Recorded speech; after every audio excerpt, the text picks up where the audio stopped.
Ms. Malliotakis. Yield for some questions, please. Certainly. Mr. Moses. Under the public service law, electric and gas may be terminated for limited reasons. Can you please specify the reasons why electric or gas service can be turned off? Mostly non-payment. Okay. Any other reasons? There's always reasons, but non-payment is the focus of the study. Okay. That is correct, actually. It's failed. There's 3 reasons why you can shut off electric. It's failed to pay charges in 12 months, failed to pay amounts due under the deferred payment plan, and failed to pay for installed equipment. Now, under the current law, a utility may not shut off service unless a final notice of termination is given 15 days in advance. Is that correct? Possibly. Okay. And currently, public service law also safeguards against terminations of service for those who are elderly, disabled, blind, and on life-sustaining equipment. Is that correct? Possibly. That's what the study is going to assess. But currently, public service law already outlines these things. So my point is that I don't know that there necessarily is a study for things that are already outlined in public service law. Well, the law might be as you state. However, we're not sure if the utility companies are actually following the law.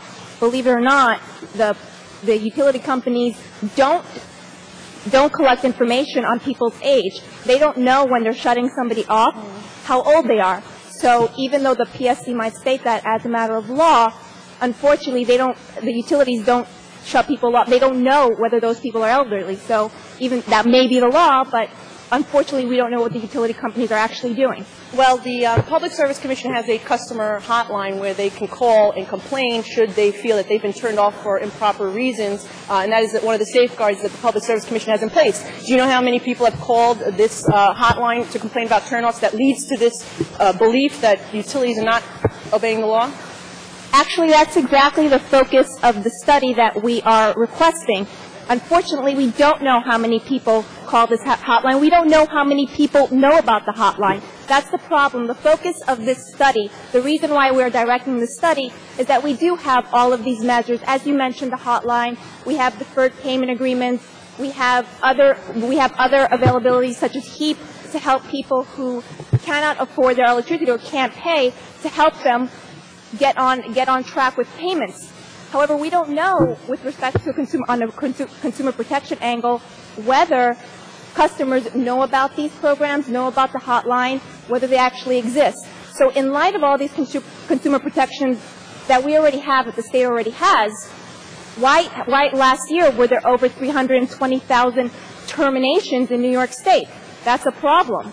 You know, that's a study that was conducted by the AARP, and in addition, the AARP has according to their survey, has determined that over 40% of the people they surveyed over the age of 50 are worried about paying their electricity bill next year.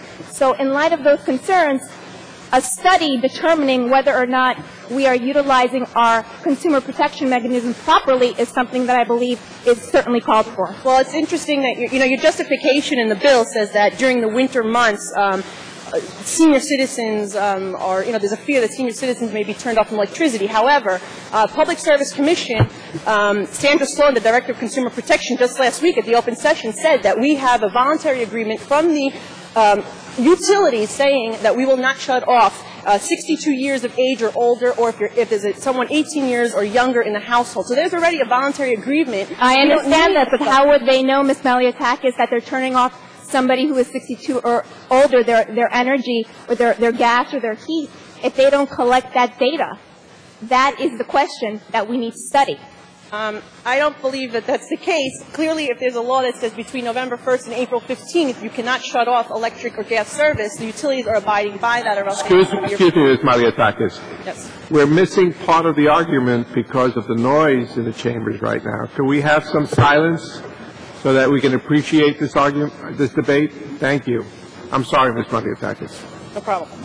One more question. Yesterday, we passed a bill that was sponsored by Mr. Linares, who says that we will review a yearly report of the Public Service Commission's Home Energy Fair Practices Act of their consumer protections. If we've already passed a bill yesterday, it says we have to report annually on the practices and how our consumers are affected. Why do we need to do a study that just wastes more money to tell us the same thing that we're already going to find out in this report, which I don't believe we need anyway, because quite frankly, you know, these things are already taken care of. The Public Service Commission in good faith has worked with the utilities to ensure that 62 years and older will not be turned off, 18 years or younger in a household will not be turned off. So they are addressing some of the things that were issued in this report that you're citing.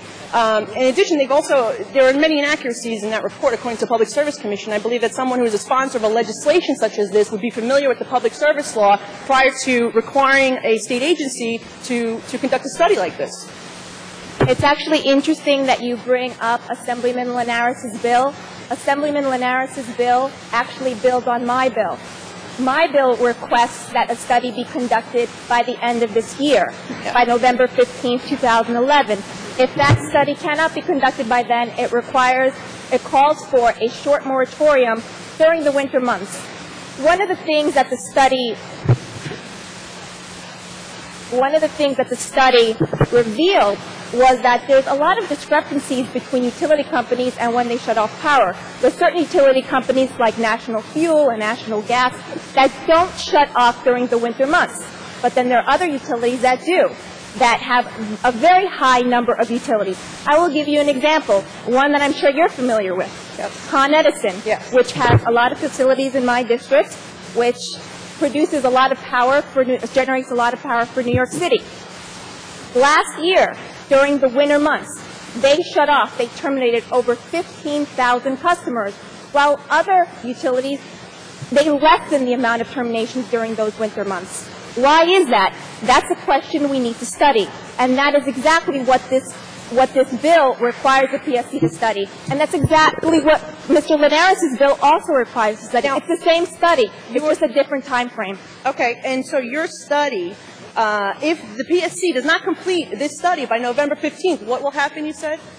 It calls for a brief moratorium between December and March. Okay, and so do you think having a brief moratorium when, don't you think that would just prolong the problem and people will, the arrears of their bills would just become greater and that they would have an even more difficult time catching up once a moratorium is lifted? Well, I would hope that the PSC does complete its study by November 15, 2011. I certainly think that that's enough time, but, you know, it incentivizes them to do so. Second of all, there's nothing in the bill that prevents utilities from charging their customers fees, from charging them for their services. All it does is it disallows the discontinuation of service during the winter months. Now, the reason why this bill is important, the reason why the study is important, is for us to determine whether customers who are being terminated, whether they know about all the consumer protection measures, like HEAP, like the hotline, the same ones that you raised. However, as of right now, we don't know if they're aware. If they were aware, then why would 320,000 New York State residents face termination last year alone? Because, well, number one, to answer your first question, they do know that a payment plan is available to them because it has to be included in the turn-off notice that the utility provides 15 days in advance. And second of all, you know, the answer is simple. People are getting turn-off notices because they're not paying their bills. It's simple as that. And there are programs such as HEAP that are available for them. However, they need to have a turn-off notice in order to qualify for that program, which means that if you were putting a moratorium and they don't get a turn-off notice, they don't know about that program. So, you know, quite frankly, I think this is unnecessary considering that the Public Service Commission last week itself said that they already worked out an agreement with the utility companies.